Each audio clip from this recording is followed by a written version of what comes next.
나는 전능하신 아버지 하나님, 천지의 창조주를 믿습니다. 나는 그의 유일하신 아들, 우리 주 예수 그리스도를 믿습니다.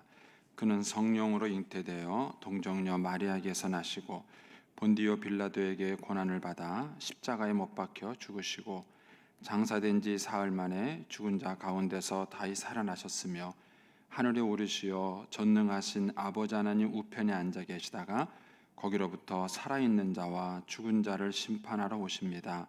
나는 성령을 믿으며 거룩한 공교회와 성도의 교제와 죄를 용서받는 것과 몸의 부활과 영생을 믿습니다. 아멘. 우리 찬송가 569장 찬송 드리겠습니다. 569장입니다.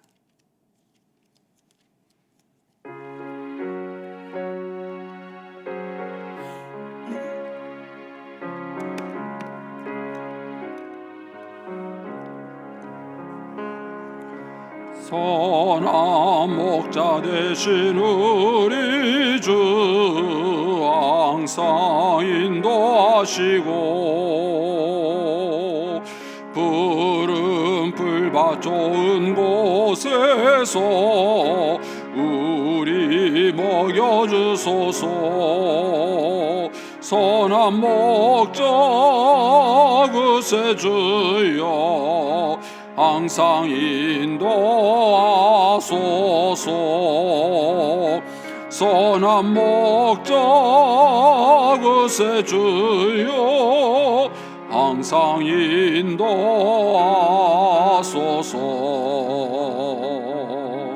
양의 문이 되신 예수여 우리 영접하시고 길을 잃은 양의 무리를 항상 인도하소서. 선한 목자 그새 주여 기도 들어주소서. 선한 목자 그새 주여 기도 들어주소서. 흠이 많고 약한 우리를 용납하여 주시고 주의 넓고 크신 은혜로 자유 얻게 하셨네. 선한 목자 그새 주여 지금 나아갑니다. 선한 목자 그새 주여 지금 나아갑니다. 일찍 주의 뜻을 따라서 살아가게 하시고 주의 크신 사랑 베푸사 따라가게 하소서. 선한 목자 그새 주여 항상 인도하소서. 선한 목자 그새 주여 항상 인도하소서.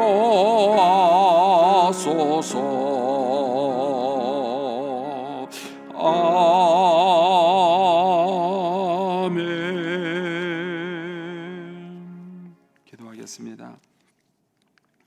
좋으신 아버지 하나님, 은혜를 감사합니다. 지난 간밤에도 저희들을 주님의 품 안에서 편히 쉬게 해주시고 또 이 새벽에도 저희들을 주 앞에 불러주심을 감사합니다. 물을 떠난 고기가 살 수 없음과 같이 저희가 주의 은혜가 없이는 한순간도 살 수 없음을 고백합니다. 이 새벽에도 말씀과 기도 가운데 저희들을 만나주시며 주의 성령으로 충만케 하여 주옵소서. 기도의 영을 부어주시며 마땅히 간구할 것들로 기도할 수 있게 하여 주옵소서. 이 새벽에도 하나님께 감사의 예물을 올려드립니다. 믿음과 순종과 감사로 드리는 예물을 주님께서 기뻐 받으시며 약속하신 하늘의 복과 땅의 복으로 충만하게 채워 주옵소서. 주의 은혜로 종의 가정을 형통케 해주시고 그 자녀들을 축복하여 주시옵소서. 예수님의 이름으로 축복하며 기도하옵나이다. 아멘. 오늘 아침 말씀은 마태복음 14장 13절에서 21절까지 말씀입니다.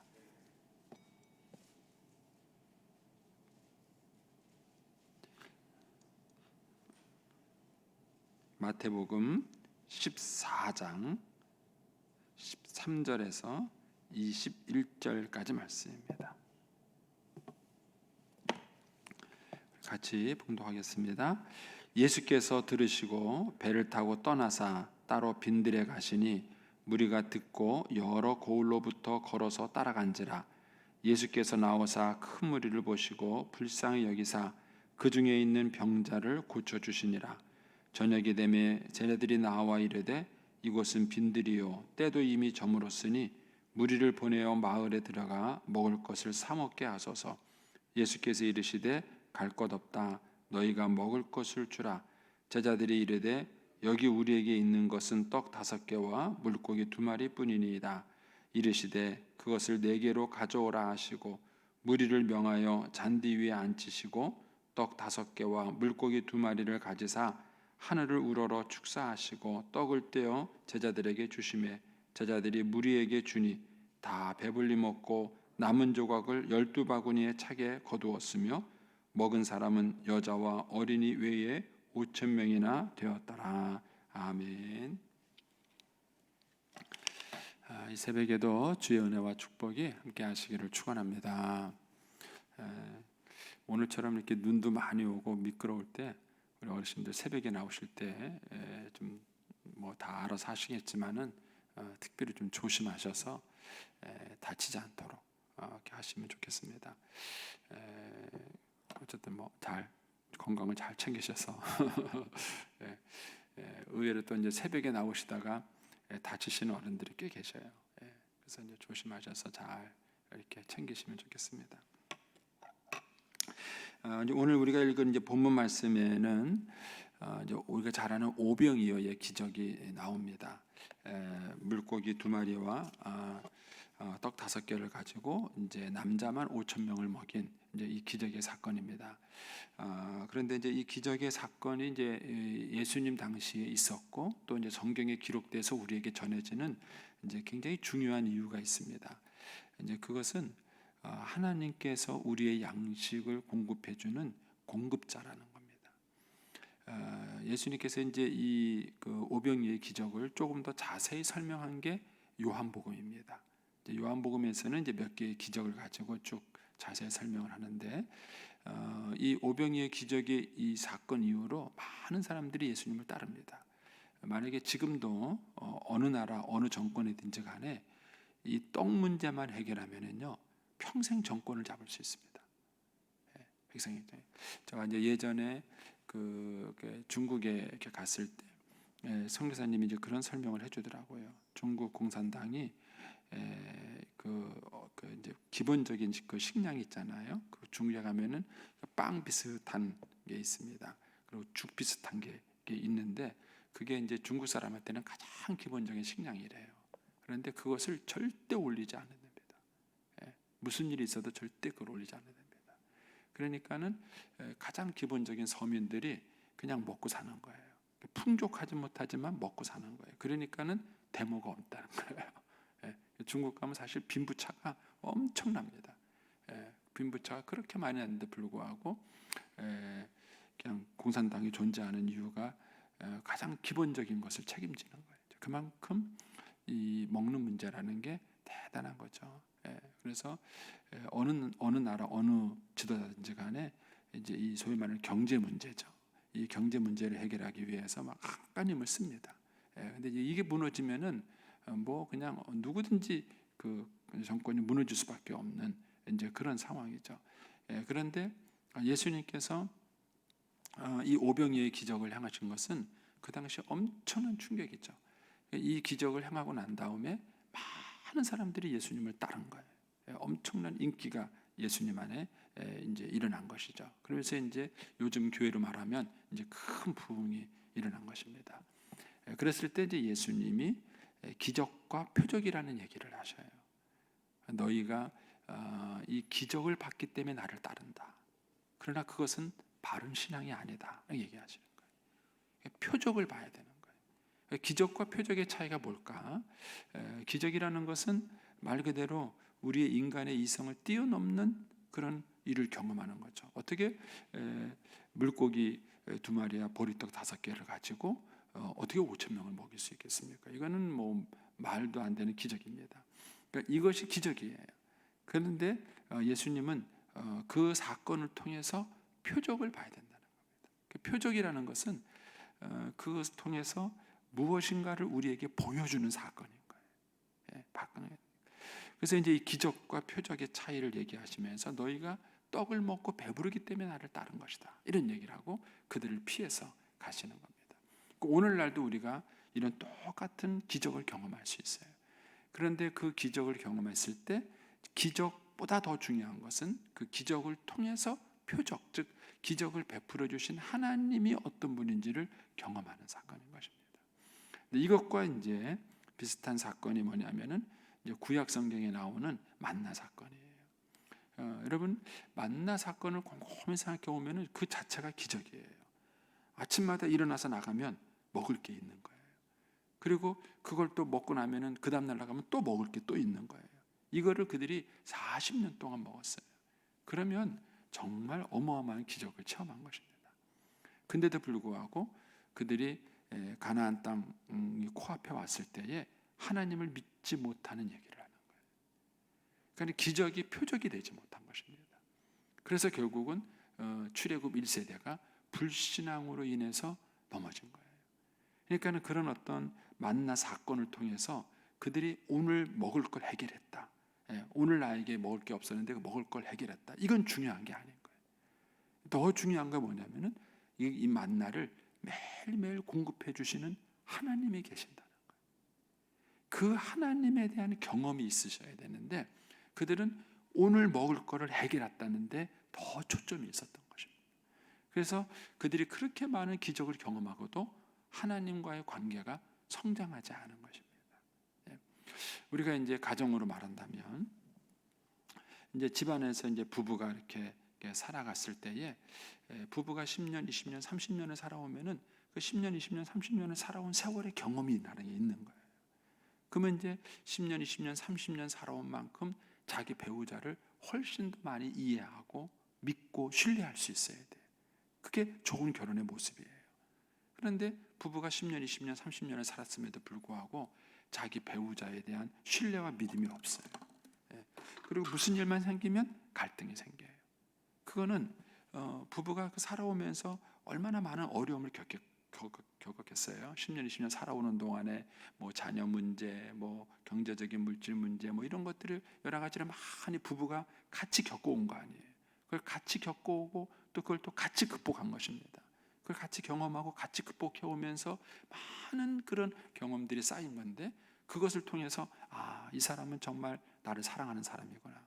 정말 이 사람은 정말 성실한 사람이구나. 뭐 이런 것들을 그 결혼 생활 속에서 그들이 차곡차곡 쌓이면서 10년, 20년 경험하지 않은 사람보다 그걸 경험한 사람이 훨씬 더 관계성이 달라져야 되는 거예요. 그런데 결혼 생활을 10년, 20년, 30년 했어도 불구하고 자기 배우자가 어떤 사람인 줄 몰라요. 그리고 10년 전이나 지금이나 똑같은 거예요. 어떤 분은 결혼하신 지 20년이 됐는데도요 남편한테 반찬값을 다 쓴다는 거예요. 오늘 시장 가는데 얼마 주세요. 그러면 이제 뭐 몇천 원 주고 이런 되는 거예요. 이제 그분이 그것 때문에 굉장히 본인을 비참하게 생각하더라고요. 본인이 비참하게 생각하는 거예요. 그러니까는 결혼 생활을 20년씩 살았으면서도 불구하고 자기 아내한테 경제권을 맡기지 못할 만큼 못 믿는다면 20년을 헛살은 거죠. 근데 이것을 이제 우리가 하나님과의 관계에 마찬가지인 거예요. 그러니까 저와 여러분이 신앙생활을 하다 보면은 하나님이 오병이어의 기적을 반드시 경험하게 해주십니다. 저도 제 인생을 이렇게 뒤돌아보면은 이거 가지고 어떻게 살지? 말도 안 되는 그런 경제적인 어려움에 부딪힌 적이 있었어요. 그런데 뒤돌아보면은 하나님이 그때마다 역사하시고 도우시고 이렇게 하셔서 하나님이 그걸 도와주시고 키워주신 거예요. 제가 이제 요즘 젊은 사람들한테 얘기하다 보면은 요즘 젊은 사람들이 참 똑똑해요. 그러니까 걱정이 많아요. 근데 그 중에 하나가 이제 아이들을 잘 안 낳아요. 그래서 왜 안 낳느냐 이렇게 물어보면은 목사님 애 하나 키우는데 돈이 얼마 드는지 아십니까? 그렇게 그러더라고요. 그래서 저는 한 번도 그런 생각을 해본 적이 없는 거예요. 애를 키우면서 이 애를 키우려면 돈이 얼마큼 들 것인가를 생각해 보지 않은 거예요. 근데 그분은 다 생각했더라고요. 그래서 이 애를 대학까지 공부시키려면 돈이 얼마가 필요한지를 계산한 거예요. 그리고 자기네 부부가 벌어가지고는 애 한 명 그렇게 시키면 겨우 할 수 있겠다는 거예요. 이거는 하나밖에 안 난다는 거예요. 하나밖에 안. 얘기를 가만히 들어보니까 다 맞는 얘기예요. 틀린 얘기가 아니더라고요. 가만히 들어보니까. 제가 이제 그 얘기를 다 듣고 그랬어요. 마지막으로 물어본 얘기가 그런데 문제는 당신 아이가 대학 졸업할 때까지 살 수 있어? 내가 그랬어요. 당신 아이가 대학 졸업할 때까지 두 사람이 그때까지 살아 있다는 보장이 있냐고. 말을 못 하더라고요. 자식은 당신이 키우는 게 아니야. 당신이 키우는 게 아니야. 당신이 그때까지 살아있고 건강하고 직장생활 제대로 다닌다는 전제 조건이 있어야 그 애를 데리고 그렇게 공부 키운다는 거지. 당신이 그 전에 죽을지 어떻게 알고 그 전에 병들지 어떻게 알고 그 직장에서 쫓겨날지 어떻게 아냐. 생각을 많이 해요. 결국 이제 그 사람이 셋 났어요. 우리가 인생을 살아가는 동안에 이 오병이어의 기적이 있어요. 우리가 자녀를 키워가는 것도 사실은 엄청난 기적 아닙니까? 그 아이를 키우고 살아왔다는 그 자체가 엄청난 기적인 거예요. 그러니까 우리가 하나님께서 우리에게 때로는 이런 곤란한 상황을 만나게 하세요. 물질적으로 궁핍한 상황을 만나게 하세요. 그리고 그런 상황 속에서 하나님이 오병이어의 기적을 경험하게 만들어 주시는. 근데 이 오병이어의 기적이 항상 일어나는 게 아니에요. 여러분 그러나요? 항상 일어나나요? 그렇지 않아요. 그런데 우리의 생애에 반드시 한두 번씩 이 오병이어의 기적의 경험은 반드시 있어요. 하나님이 그렇게 우리를 경험케 하시고 채워주시는 거예요. 근데 하나님이 그걸 통해서 우리에게 뭘 깨닫게 해주시는 거냐면은 우리의 먹고 입고 마시는 문제를 책임져 주시는 하나님을 경험하기를 원하시는 거예요. 그것이 예수님께서 너희가 떡으로만 살 것이 아니요 하나님의 입에서 나오는 모든 말씀으로 살 것이라는 말씀의 의미예요. 이스라엘 백성들이 그 광야 생활 동안에 그 만나 사건을 그렇게 경험하면서도 하나님이 내 먹을 것을 공급해 주시는 하나님이시다. 이 믿음을 갖지 못한 거예요. 이것이 출애굽 1세대가 광야에서 실패하게 된 결정적인 원인인 것입니다. 그래서 저와 여러분에게도 오늘 똑같은 그런 이제 오병이어의 기적의 사건은 있습니다. 그럴 때 우리가 경험한 것은 오병이어의 기적 그 자체가 아니에요. 물론 그것도 고맙죠. 당장 경제적인 어려움과 힘듦이 있는데 하나님께서 그 문제를 해결해 주신 것 그 자체도 감사하죠. 근데 그것보다 더 중요한 것은 뭐냐면은 그런 나의 궁핍을 하시고 어려움을 하시고 그거를 채워주시고 역사하시는 그 하나님을 경험하는 거예요. 그리고 그 하나님에 대한 믿음이 성장하는 거예요. 그것이 이 오병이어의 사건의 가장 중요한 핵심이 되는 것입니다. 자, 이제 이런 마음을 가지고 이제 오늘 본문을 한번 이제 들여다보십시오. 거기 보면 예수께서 들으시고 배를 타고 떠나사 따로 빈들에 가시니 무리가 듣고 여러 고을로부터 걸어서 따라간지라. 그러니까 예수님께서 뭘 들으신 거죠? 세례 요한이 죽었다 하는 소식을 들으신 거예요. 그리고는 예수님이 사람들을 피하신 겁니다. 그러니까 예수님은 군중 속에 있을 때와 군중 속을 빠져나올 때를 예수님은 잘 분별하셨어요. 그러니까 인기를 받아야 할 때와 그 인기를 거절해야 될 때가 있는 거예요. 그 사람이 막 자기를 챙겨주고 좋아한다고 그걸 넙죽넙죽 받아 먹으면 오히려 그 인생이 망할 수도 있어요. 그러니까 예수님께서는 인기 있는 사람들에게 탁 둘러싸여 있다가도 또 그들을 탁 피할 때를 아셨어요. 그래서 세례 요한이 이제 죽음에 대한 소식을 들으시고 예수님이 배를 타고 따로 빈들이라는 것은 사람이 없는 곳이죠. 그걸로 예수님이 피해 가신 거예요. 근데도 무리가 듣고 여러 고을로부터 걸어서 따라갔다. 예수님은 배를 타고 갔는데 이 사람들은 걸어서 따라갔다. 이거는 이스라엘 지형을 이해하셔야 돼요. 그래서 여러분들이 이스라엘 지형을 이해하시면 이게 이 얘기구나 하는 것을 알 수 있습니다. 그래서 여러분 꼭 기회가 되면 성지순례 꼭 한번 가셔요. 물론 하나님이 허락해 주셔야 가는 거지만은 그래서 여러분 한번 가세요. 왜냐하면 여러분 기도하셔서 그런 꿈을 한번 가져보시고 그 성지순례 가셔서 이 지리를 이해하신다는 것이 여러분들이 성경을 보시는데 굉장히 많이 도움이 돼요. 그래서 이제 예수님은 배를 타고 쉽게 말하면 질러 가신 거예요. 질러 가신 거고 무리가 약간 이제 그걸 돌아서 따라온 겁니다. 걸어서도 충분히 따라갈 수 있는 곳이에요. 그래서 이제 예수님을 따라왔는데 예수님이 그들을 보니까 안쓰러우신 거예요. 자기는 무리를 피해서 빈들로 도망을 왔는데 무리는 그 예수님을 찾아서 그 빈들까지 쫓아온 거예요. 그 모습을 보니까 예수님이 너무 마음이 안쓰러웠던 것입니다. 이것이 무리예요. 여러분 지금도 사람은 스승을 찾고 있습니다. 좋은 목자를 찾고 있어요. 좋은 인생의 선배를 지금도 찾고 있습니다. 그래서 우리 어르신들이 이 신앙의 견륜과 인생의 경륜을 가지고요, 여러분들이 얼마든지 후배를 위해서 사용할 수 있습니다. 그냥 나이가 들어가고 은퇴를 한다는 것이 그냥 그걸로 끝나는 게 아니에요. 그래서 하나님께서는 그런 연륜을 가지고 후배들을 세워주기를 원하시는 거예요. 그러니까 이제 이 사람들이 예수님을 따라온 걸 보고 예수님이 14절에 보시면 예수께서 나오사 큰 무리를 보시고 그들을 불쌍히 여기신 거예요. 너무 안타까워요. 그들이 거기까지 예수님을 따라서 찾아온 것 자체를 보시면서 예수님이 그들을 피해서 왔지만 그들이 너무 안쓰러운 것이죠. 그러니까 이제 그들을 위해서 여러 가지 은혜를 베풀입니다. 이제 그 중에 병자들을 이제 고쳐 주신 것이죠.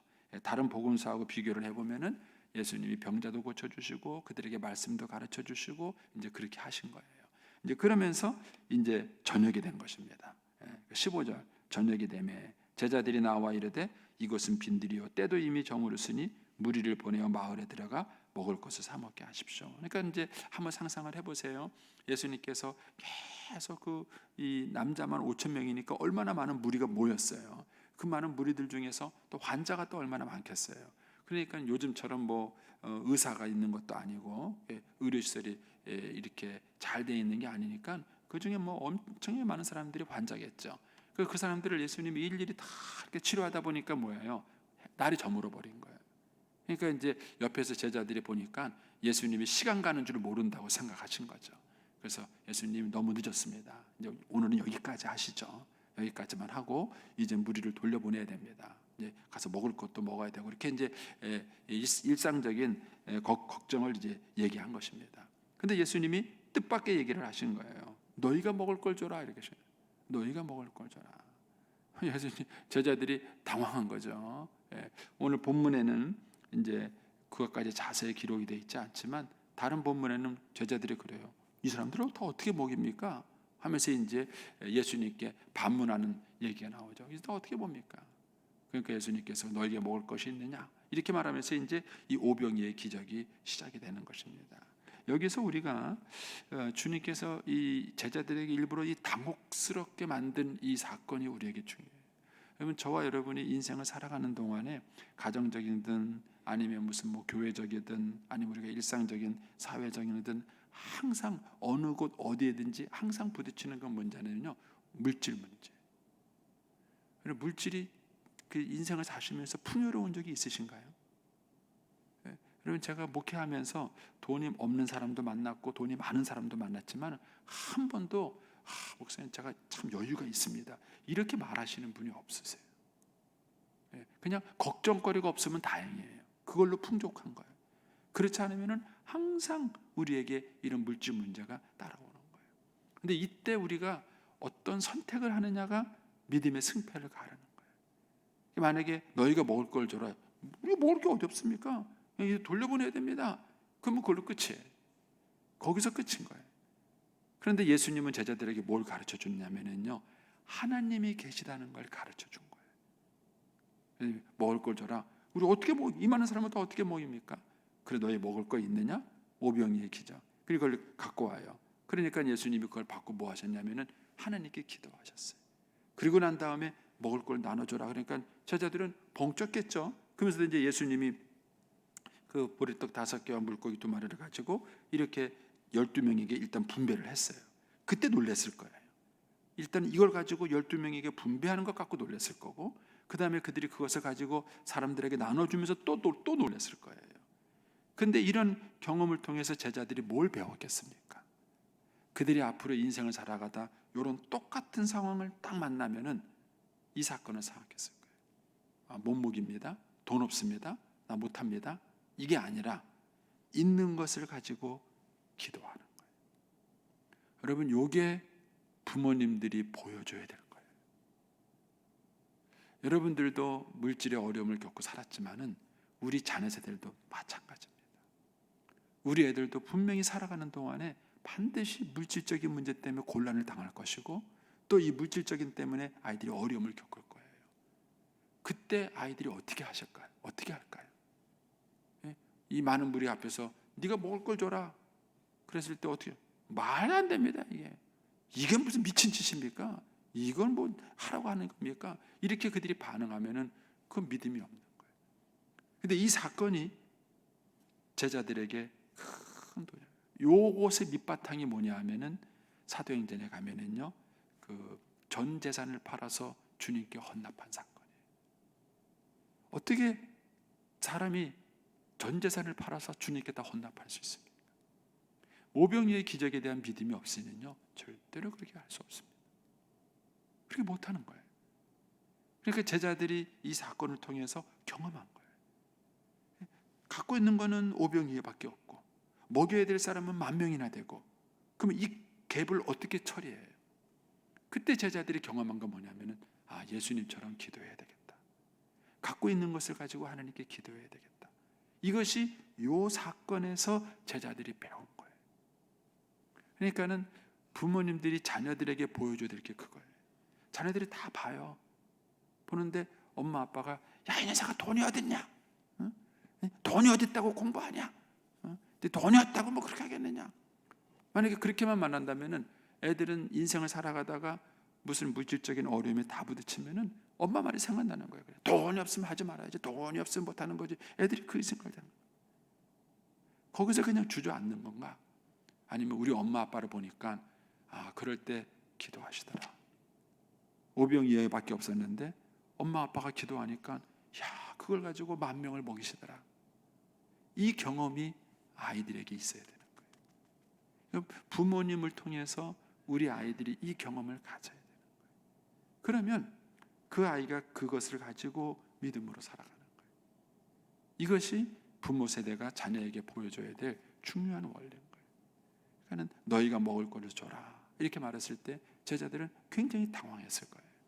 그런데 예수님이 보여주신 이 모범, 갖고 있는 것을 가지고 하나님께 나가서 감사 기도를 드리고 난 다음에 그것을 가지고 나눠주니까 5,000명이 먹었더라. 이 기적은 제자들에게 정말 잊을 수 없는 기적이에요. 그래서 그들이 이런 순간들을 만날 때마다 예수님처럼 기도한 것입니다. 그것이 초대교회가 이 살아나는 기적이었고 사랑을 베풀 수 있었던 중요한 키가 된 것이죠. 그러면서 거기에 또 이런 재미있는 사건이 있죠. 20절에 가시면 그 표현이 재밌어요. 다라는 표현. 다. 두 번째는 배불리. 재밌잖아요. 다. 10,000명이 다예요. 예외가 있는 게 아니라 10,000명이 다 배불리 먹었어요. 그리고 남았어요. 남은 조각이 12바구니예요. 이 경험, 이 오병이어만 가지고 나눠주고 그 다음에 다 먹고 배부르고 남은 거예요. 하나님은 어떤 하나님이세요? 그냥 우리의 먹을 걸 겨우 채워주시는 하나님이 아니라 누르고 흔들어 넘치도록 채워주시는 하나님, 이거예요. 이 경험이 있어야 돼요. 그래야 형제들끼리의 유산 문제에 갈등이 생기면 그래, 너 가져라, 너 줄게, 나 없어도 된다. 이 믿음이 있어야 그렇게 할 수 있는 거예요. 그런 믿음이 없이 어떻게 그렇게 할 수 있겠냐는 거예요. 그러니까는 하나님께서 우리가 믿음으로 살아가고 하나님의 뜻대로 살아가면 하나님께서 이것을 채우신다는 그런 믿음의 경험들과 그 믿음인 것이죠. 이것이 오늘 우리에게 소중한 경험이 되는 것입니다. 그래서 저와 여러분이 가정에서든 교회에서든 어느 공동체에서든 이런 문제가 반드시 다가옵니다. 그런데 그랬을 때 이 부모들 세대가, 선배들 세대가 어떤 모범을 보여주느냐. 우리가 먹을 게 없으니까 그냥 돌려보내십시오. 우리 못합니다. 이렇게 끝날 것인가? 아니면 그 문제를 가지고 하나님께 기도하면서 정말 누르고 흔들어 넘치도록 채워주시는 그 하나님을 경험케 하시냐. 중요한 건 기적이 아니에요. 이들을 불쌍히 여기시고 그들을 불쌍히 여기신 그들의 필요를 채워주시는 하나님에 대한 은혜의 경험인 것입니다. 이것이 이 오병이의 사건이 주는 아주 중요한 도전입니다. 오늘도 저와 여러분이 이 기적을 반복할 수 있게 되기 바랍니다. 하나님은 지금도 살아계시고 똑같은 그 하나님 지금도 역사하시는 거예요. 그리고 우리에게 궁핍한 문제는 지금도 여전히 우리에게 다가옵니다.